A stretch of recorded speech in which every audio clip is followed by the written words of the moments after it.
President Moon Jae-in has been pushing his new Southern policy, a plan that aims to strengthen Seoul's relations with Southeast Asia to the same level as that with the four major powers around the Korean Peninsula, emphasizing cooperation on people, prosperity and peace. Today, we look at how this policy is being received by one of the countries in the region, that is Indonesia. Cha Sang-mi reports from Jakarta.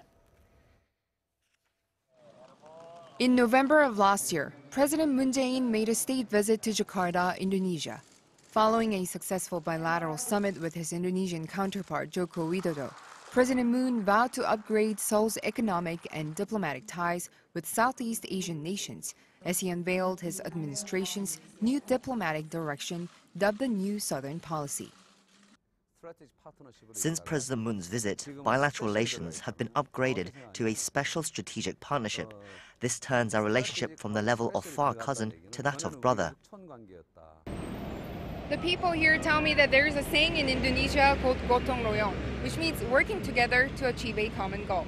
And in line with that phrase, the Indonesian government and experts are fostering far-reaching cooperation with countries beyond ASEAN in diverse fields. The impact of the new Southern policy from the Indonesian side is perfectly reciprocal, according to a local political scientist. We will have a better, I must say, bargaining position to other big partners. That means to diversify our partnership to other countries. Compared to China or Japan, Korea is the foreign partner that has less or more clean historical background. As for the economic benefits, a former Indonesian envoy to South Korea says that with its population of over 260 million, Indonesia can serve as a massive economic market for South Korean businesses. But he pointed out a few things that should be done by the Indonesian government. If we are talking about garment and textile, it is 90% dominated by Korean companies. But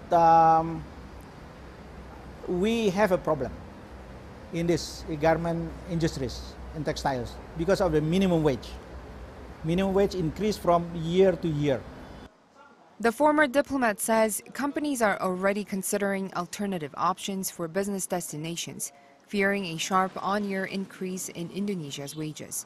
He also expressed hope for further trade agreements involving the country, such as the Trans-Pacific Partnership, as such deals would help Seoul and Jakarta broaden their trade reach.